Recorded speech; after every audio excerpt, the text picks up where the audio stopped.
গ্রামের এক কোণে ছোট্ট একটি ঘরে থাকত মায়া আর তার একমাত্র ছেলে রাহুল। স্বামীকে হারানোর পর ছেলেকে নিয়েই ছিল মায়ার পুরো পৃথিবী। মা, আমার স্কুলের ফি দেওয়ার সময় হয়ে গেছে। তুমি কি এবার টাকাটা দিতে পারবে?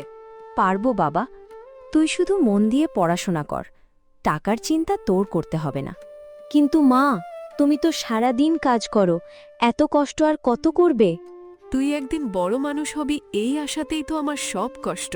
কথাটা বললেও মায়ের চোখে লুকিয়েছিল দুশ্চিন্তা। ঘরে টাকা ছিল না, কিন্তু ছেলের স্বপ্ন পূরণ করার ইচ্ছেটা ছিল অটুট। পরদিন ভোরেই মায়া কাজের খোঁজে বেরিয়ে পড়ল। ছেলের স্কুলের ফি জোগাড় করতে তাকে আরও বেশি পরিশ্রম করতে হবে। দাদা, আজকে যদি একটু বেশি কাজ দেন তাহলে খুব উপকার হয়। ছেলের স্কুলের ফি দিতে হবে। মায়া, কাজ তো দেব, তুমি এই চালের বস্তাগুলো গুছিয়ে দাও, তারপর দোকান পরিষ্কার করে দিও। ঠিক আছে দাদা, আমি সব করে দিচ্ছি।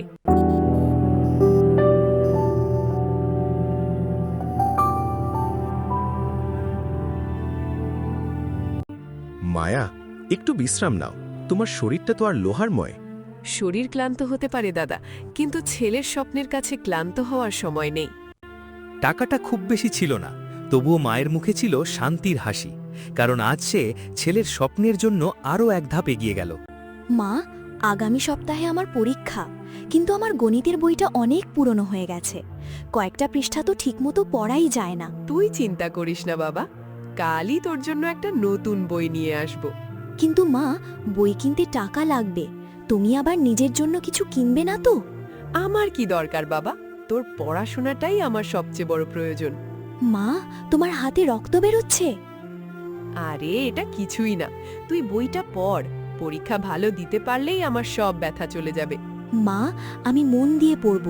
একদিন তোমাকে আর কোনো কাজ করতে দেব না। সেই দিনের অপেক্ষাতেই তো বেঁচে আছি বাবা। সেই রাতেই রাহুল আরও মন দিয়ে পড়তে শুরু করল। মায়ের কষ্ট যেন তার প্রতিটি বইয়ের পাতায় নতুন শক্তি হয়ে জেগে উঠল। আমি পেরেছি, আমি প্রথম হয়েছি। রাহুল, তুই তো পুরো স্কুলে প্রথম হয়েছিস। তোর মা নিশ্চয়ই খুব খুশি হবে। হ্যাঁ, আমি এক্ষুনি গিয়ে মাকে খবরটা দেব। মা, মা, আমি পরীক্ষায় প্রথম হয়েছি। সত্যি বলছিস বাবা? হ্যাঁ মা, তুমি যে বলেছিলে আমি পারবো, আমি পেরেছি। আজ আমার সব কষ্ট সার্থক হলো বাবা। মা, এটা শুধু আমার জয় নয়, এটা তোমার জয়ও। সেদিন ছোট্ট মাটির ঘরটায় কোনো দামি জিনিস ছিল না, কিন্তু মা ছেলের চোখের আনন্দে ঘরটা যেন আলোয় ভরে উঠেছিল। বাবা, শহরে গিয়ে মন দিয়ে পড়াশোনা করিস, নিজের যত্নও নেবি। মা, আমি পড়াশোনা শেষ করে ভালো চাকরি করব, তারপর তোমাকে আর মানুষের বাড়িতে কাজ করতে হবে না। আমার জন্য এত ভাবিস না বাবা, তুই ভালো মানুষ হলেই আমি সবচেয়ে বেশি খুশি হব। না মা, তোমার কষ্ট আমি ভুলিনি। তোমার হাতের এই দাগগুলো আমার সব সময় মনে থাকবে। আল্লাহ তোকে সফল করুন বাবা। যত দূরেই যাস, নিজের শিকড়কে কখনো ভুলিস না। ছোট্ট গ্রামের সেই ছেলে এবার নতুন পথের দিকে পা বাড়াল। সামনে ছিল অজানা ভবিষ্যৎ, কিন্তু মায়ের ভালোবাসা আর আশীর্বাদ ছিল তার সবচেয়ে বড় শক্তি। মা, রাহুল, তুই এতদিন পর এলি বাবা? মা, আমি আমার পড়াশোনা শেষ করেছি, একটা ভালো চাকরিও পেয়েছি। সত্যি বাবা, তুই সফল হয়েছিস? হ্যাঁ মা, কিন্তু আমার সাফল্য একা আমার নয়, তোমার প্রতিটি ত্যাগের ফল এটা। আজ থেকে তুমি আর কোনো বাড়িতে কাজ করবে না, এবার তোমার ছেলে তোমার যত্ন নেবে।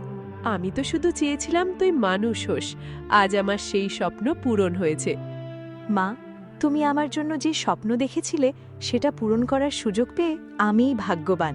অভাবের ছোট্ট ঘর থেকে শুরু হয়েছিল যে স্বপ্ন, আজ সেই স্বপ্নই সত্যি হল। মায়ের ভালোবাসা আর ত্যাগ রাহুলকে শুধু সফল করেনি, তাকে একজন ভালো মানুষও বানিয়েছে। বাবা, আজ আমার আর কোনো স্বপ্ন বাকি নেই। আছে মা, এবার তোমার সঙ্গে সুখে থাকার স্বপ্নটা আমার।